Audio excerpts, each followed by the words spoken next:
गृह एवं जेल मंत्री डॉक्टर नरोत्तम मिश्रा प्रेस वार्ता संबोधित कर रहे हैं। संक्रमण दर हमारी 0.03% है, जबकि रिकवरी दर हमारी 98.6 स्थिर बनी हुई है। कल हमने प्रदेश में 53,571 सैंपल संपूर्ण मध्य प्रदेश में लिए। स्थिति नियंत्रण में है, लेकिन फिर भी जहां जहां पड़ोसी राज्यों में ओमिक्रॉन की शिकायतें मिली हैं, हम वहां की सीमा पर चौकसी बढ़ा रहे हैं और एहतियात पूरी की पूरी चिंता के साथ लागू कर रहे हैं। सर, मध्य प्रदेश से सटे 3 राज्यों में ओमिक्रॉन का खतरा बढ़ा है। मध्य प्रदेश में क्या तैयारियां हैं sir? No mask no movement जो शुरू किया है आपने, वो क्या किस तरह से जारी रहेगा? जनता से सावधानी के लिए तो कल मुख्यमंत्री जी स्वयं भी निकले थे। व्यवस्थाओं को देखने के लिए भी उन्होंने पहल की थी, लेकिन मध्य प्रदेश के अंदर हमारी कोशिश ये है इस बार कि हम तीसरी लहर को आने ही न दें, और इसके लिए जो आवश्यकताएं हैं उनकी पूर्ति कर ली गई है। जो संसाधनों की जरूरत है वो संसाधन की उपलब्धता कर ली गई है, और जो भी आवश्यकता पड़ेगी वो पूर्ति कर ली जाएगी। लगभग प्रदेश में X6 ऑक्सीजन हमारे पास उपलब्ध है। पर्याप्त मात्रा में ऑक्सीजन के प्लांट हमारे प्रारंभ हो गए। रेमडेसिविर की पर्याप्त व्यवस्था है। आईसीयू की, वेंटिलेटर की, बेडों की सभी व्यवस्था सरकार के पास है। पूरी मुस्तैदी से सरकार चिंता कर रही है। चिंता की कोई बात नहीं। सर, आज 6 दिसंबर है सर, आप कार सेवक के दौरान कुछ याद आ रहा है सर उस पूरे वाकया को? हाँ, कार सेवक था और काफी कुछ याद आता है। कार सेवा करने के लिए गए हुए थे। जिस वक्त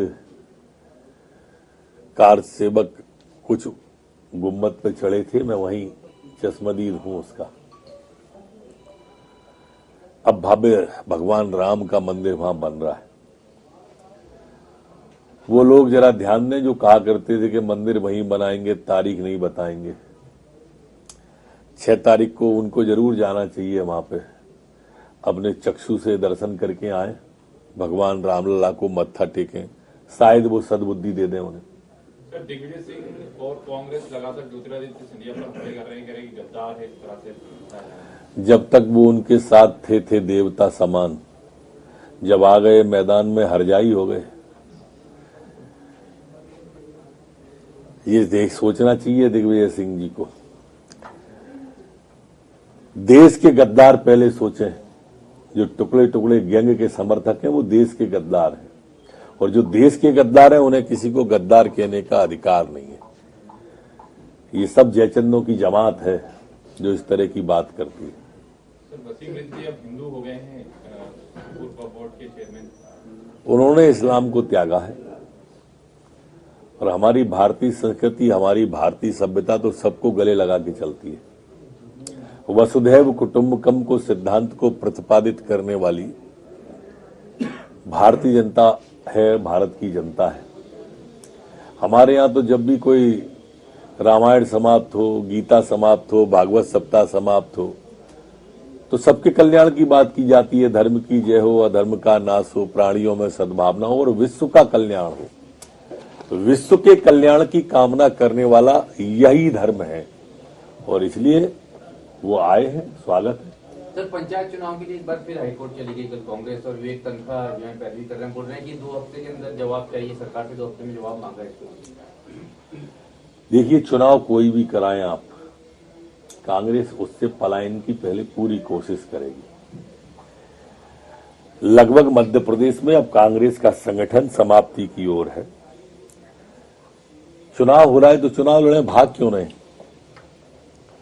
कैसा हो रहा, क्यों हो रहा, जो अदालत जाएगा उसका समर्थन करेंगे। कांग्रेस जाएगी, एक कह रहा जाएगी, एक कह रहा नहीं जाएगी।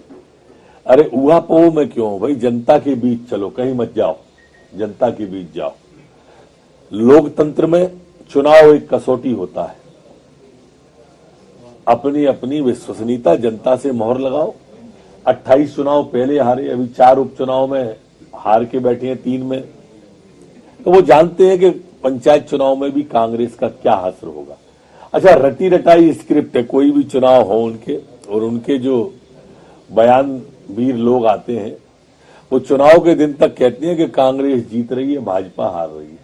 जैसे ही वोटिंग समाप्त होती कहने लगते हैं प्रशासनिक मशीनरी का दुरुपयोग किया है, पैसे को पानी की तरह बहाया है, और बिल्कुल रटा हुआ है। आप पिछले 1.5-2 साल का देख लो, फिर वही बोल दो एक बार आके और चुनाव लड़ो। तो चुनाव आचार संहिता का पुलिस कमीशन प्रणाली पर कोई असर पड़ेगा? नहीं, कोई असर मुझे नहीं पता। ये महानगरों का है, चुनाव पंचायतों के हैं, और इसलिए इस पर कोई असर नहीं पड़ेगा। ये फारूक अब्दुल्ला कह रहे हैं कि 370 जैसे हटाई है उसको वापस लाने के लिए भी उन्हें किसान आंदोलन जैसी कुर्बानियां देनी पड़ेगी। देखिए, ये उकसाने का काम करते हैं। ये वही लोग हैं जिनने सीएए पर उकसाया था और महीनों धरना चलवाया था दिल्ली के अंदर, और बिरयानी भिजवाई थी। ये वही लोग हैं, ये चाहते हैं कि कैसे न कैसे देश में अशांति बनी रहे। देश के टुकड़े टुकड़े गैंग के समर्थक लोग हैं ये, और इसलिए वो ऐसे बयान दे रहे हैं। इनके बयानों से 370 नहीं हटने वाली अब।